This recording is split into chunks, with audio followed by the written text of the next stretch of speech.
Hi everyone, welcome back to our channel. In this video, we are discussing about the motion chapter of class 9th physics portion. तो simply हम सबसे पहले motion को देखते हैं कि मोशन होता क्या है। जब कोई ऑब्जेक्ट टाइम के साथ अपना पोजीशन चेंज करता है तो हम बोलते हैं कि वो ऑब्जेक्ट हमारा मोशन में है। मोशंस के कुछ एग्जांपल्स को देखते हैं, जैसे हमारी उड़ते हुए जो चिड़ियाँ होती है, तैरते हुए जो मछलियाँ, और हमारे सिराओं और धमनी में जो बहने वाला रक्त होता है, वे सभी हमारे मोशन में है, क्योंकि वह सभी टाइम के साथ अपना पोजीशन चेंज कर रहे हैं। इस यूनिवर्स में जितने भी हमारे ऑब्जेक्ट हैं सभी हमारे मोशन में होते हैं, चाहे वो छोटा से छोटा ऑब्जेक्ट हो या बड़ा से बड़ा प्लेनेट। मोशन के टाइप के बारे में बात करें तो ये हमारा कई टाइप का होता है, लेकिन हम इनमें इसके कुछ स्पेसिफिक टाइप को देखते हैं। सबसे पहले हम लीनियर मोशन को देखते हैं। If anybody moving in a straight path with the time, then this type of motion is called linear motion. Example, motion of a car in a straight path. यह हमारा linear motion का example है। कि linear motion का meaning क्या होता है कि जब भी हमारा कोई ऑब्जेक्ट हमारे सिंपल स्ट्रेट पाथ में अपने टाइम के साथ अपने पोजीशन को चेंज करता है तो हम बोलते हैं कि वो ऑब्जेक्ट linear motion में। In circular motion, if any body changes their position with respect to time in circular path, then this type of motion is called circular motion. Example, motion of a needle present in a clock, planets revolve around the sun. Circular motion में होता क्या है कि कोई भी object हमारा circular path में होगा और टाइम के साथ अपना पोजीशन चेंज करेगा। इसी को हम सिंपली सर्कुलर मोशन कहते हैं। देन रोटेटरी मोशन और सर्कुलर मोशन हमारा एक जैसे ही होता है, लेकिन रोटेटरी मोशन में होता क्या है कि हमारा कोई भी जो ऑब्जेक्ट होगा वो किसी खास पॉइंट, जो हमारा वो पॉइंट होगा वो फिक्स होगा, उस फिक्स पॉइंट के चारों ओर वो रिवॉल्व करता है, उसे हम बोलते हैं रोटेटरी मोशन में। रोटेटरी मोशन के एग्जांपल्स के बारे में बात करें तो इसमें हमारे steering wheel, fan blades, helicopter blades आते हैं। जो हमारा गाड़ी का जो स्टीयरिंग व्हील होता है वो हमारा एक फ़िक्स पोजीशन पे फिक्स होता है और उसी फिक्स पोजीशन के चारों ओर रिवॉल्व करता है, जिसके कारण हम उसे बोलते हैं कि वो भी रोटेटरी मोशन में। और हमारे पंखे का जो ब्लेड होता है वो भी एक फ़िक्स पॉइंट के चारों ओर रिवॉल्व करते हैं। हेलीकॉप्टर में भी लगा हुआ जो पंखा होता है वो भी पंखा हो या ब्लेड वो भी हमारा एक रोटरी मोशन में मोशन करता है। इसके बाद हमारा आता है पीरियोडिक मोशन। पीरियोडिक मोशन में हमारा होता क्या है कि कोई भी ऑब्जेक्ट होता है वह अपने मोशन को किसी खास टाइम इंटरवल में रिपीट करता रहता है। इस टाइप के मोशन को हम पीरियोडिक मोशन कहते हैं। अगर इसके एग्जांपल्स के बारे में बात करें तो मोशन ऑफ ए पेंडुलम, जो हमारे पहले के घड़ी आते थे उसमें एक पेंडुलम लगा हुआ होता था जो एक फिक्स पॉइंट के आगे पीछे रिवॉल्व करता था। उसके बाद हमारा आता है rocking chair, bouncing ball, water waves. ये सभी हमारे पीरियोडिक मोशन के कुछ एग्जांपल्स हैं। देन हमारा आता है रैंडम मोशन। रैंडम मोशन के हम नाम से ही जानते हैं कि हमारा कोई भी जो ऑब्जेक्ट होगा वो किसी खास पैटर्न में नहीं जाएगा, वो हमारा मोशन किसी भी डायरेक्शन में कर सकता है।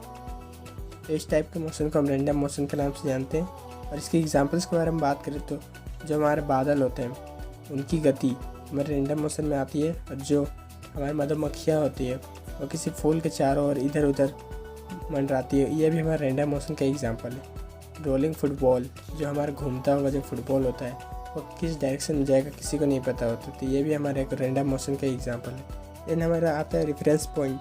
रेफरेंस पॉइंट का मीनिंग क्या होता है कि हम जब भी किसी ऑब्जेक्ट के मोशन के बारे में बात करते हैं तो हमें एक रेफरेंस पॉइंट की आवश्यकता होती है, जिससे कि हम उस ऑब्जेक्ट के मोशन को डिफाइन कर सकते हैं। तो सिंपली हमारा रेफरेंस पॉइंट क्या है कि हमें एक फिक्स पॉइंट की आवश्यकता है जिससे हम किसी भी ऑब्जेक्ट के मोशन को डिफाइन कर सकें, तो वही फिक्स पॉइंट हमारा रेफरेंस पॉइंट या ओरिजिन कहलाता है। तो हमारा दो इंपॉर्टेंट टर्म आता है, डिस्टेंस एंड डिस्प्लेसमेंट। इन दोनों के बीच में हम डिफरेंस को देखते हैं। डिस्टेंस हमारा सिंपली होता है क्या है कि जो हमारा ऑब्जेक्ट होता है वो हमारा किसी पाथ को जो कंप्लीट करता है, जो टोटल पाथ को वो कंप्लीट करेगा, उसे हम उसका डिस्टेंस बोलते हैं। लेकिन डिस्प्लेसमेंट में होता क्या है कि displacement is a shortest distance measured from initial to final position. Displacement जब हमारा कोई ऑब्जेक्ट इस एक पॉइंट से दूसरे पॉइंट तक मोशन करता है तो उसके बीच में जो हमारा शॉर्टेस्ट पाथ होता है वो हमारा डिस्प्लेसमेंट कहलाता है। डिस्टेंस में हमारा सिर्फ मैग्नीट्यूड होता है, इसमें हमारा डायरेक्शन नहीं होता है, लेकिन डिस्प्लेसमेंट में हमारा डायरेक्शन और मैग्नीट्यूड दोनों होता है। और इन दोनों के अगर यूनिट्स के बारे में बात करें तो इन दोनों का यूनिट सेम होता है, जो कि मीटर। देन हमारे मोशन के कुछ दो स्पेशल टाइप्स होते हैं जो हमारे यूनिफॉर्म मोशन और नॉन यूनिफॉर्म मोशन होते हैं। जब हमारा कोई ऑब्जेक्ट हमारे को इक्वल डिस्टेंस अगर इक्वल टाइम में कवर करता है तो हम उस मोशन को यूनिफॉर्म मोशन बोलते हैं। इसके एग्जांपल्स के बारे में बात करें तो motion of a clock, a car in straight path covers equal distance and equal time extra. जब घड़ी की सुई होती है, मतलब जो हमारे घड़ी में जो लगा सुई होता है वो हमारे इक्वल डिस्टेंस इक्वल टाइम में कवर करता है। और एक स्ट्रेट पाथ में चल रही कार जो अपना डिस्टेंस टाइम के साथ चेंज करता है, इक्वल टाइम के साथ चेंज करता है, तो उसे हम बोलते हैं ये भी हमारी यूनिफॉर्म मोशन में है। नॉन यूनिफॉर्म मोशन, जब हमारा कोई ऑब्जेक्ट इक्वल डिस्टेंस हमारा अनइक्वल टाइम अगर कवर करता है उसे हम बोलते हैं ये हमारे नॉन यूनिफॉर्म मोशन में, क्योंकि ये हमारा जो ऑब्जेक्ट है वो हमारा इक्वल तो डिस्टेंस जो हमारे समान दूरी तय तो कर रहा है, लेकिन वो समान टाइम में कंप्लीट कर रहा है।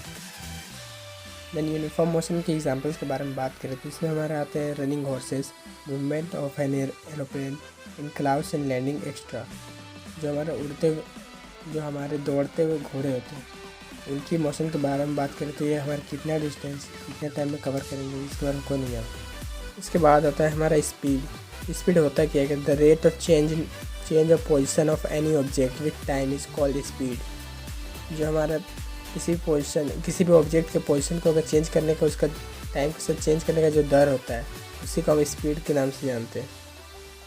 इसके यूनिट के बारे में बात करते हैं, इसका यूनिट मीटर पर सेकेंड होता है। और स्पीड जो होता है वो हमारा स्केलर क्वांटिटी है, इसे स्पीडोमीटर से मेज़र किया जाता है।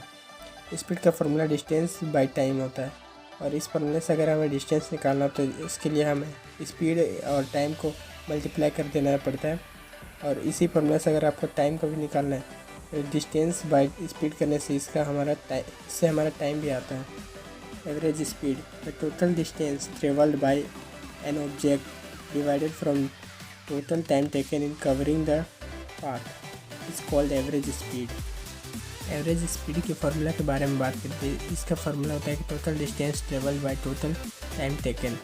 जो हमारा एवरेज स्पीड होगा तो अगर उसे हमें निकालना तो हमारा जो ऑब्जेक्ट ने हमारा जितना डिस्टेंस कवर किया है और उस डिस्टेंस को कवर करने में जितना हमें टाइम लगा है उससे अगर हम डिस्टेंस को डिवाइड कर दें तो इससे हमारा एवरेज स्पीड आता है। फिर हमारा अनदर टर्म आता है वेलोसिटी।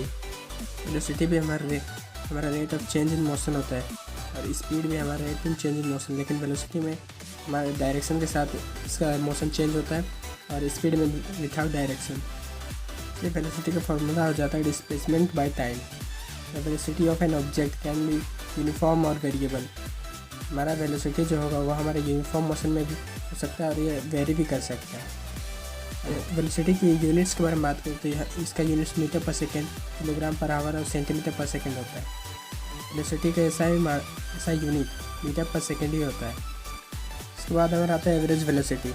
एवरेज वेलोसिटी हमारा होता है कि when an object is moving along a straight line at a variable speed called average velocity. जब हमारा कोई ऑब्जेक्ट हमारे से एक सीधी रेखा वाले पाथ पर अगर वेरिएबल स्पीड के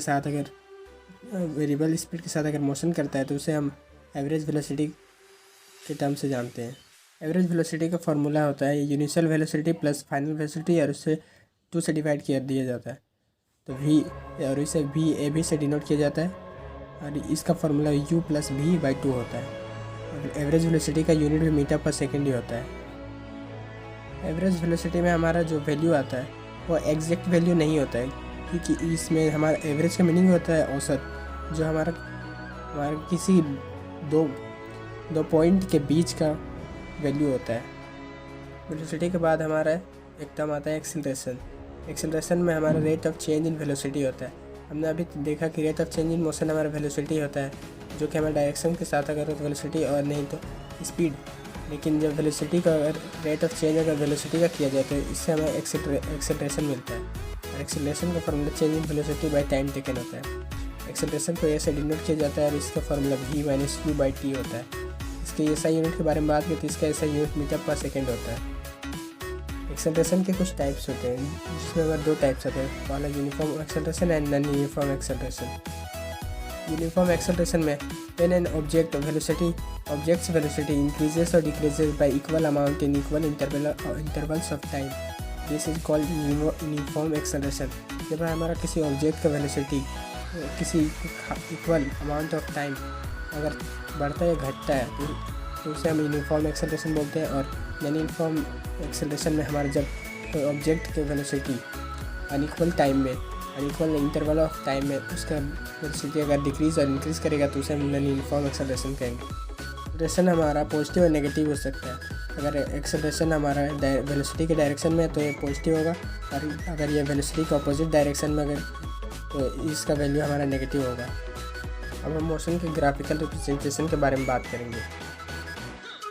इसमें हमारा सबसे पहला ग्राफ डिस्टेंस और टाइम ग्राफ आता है।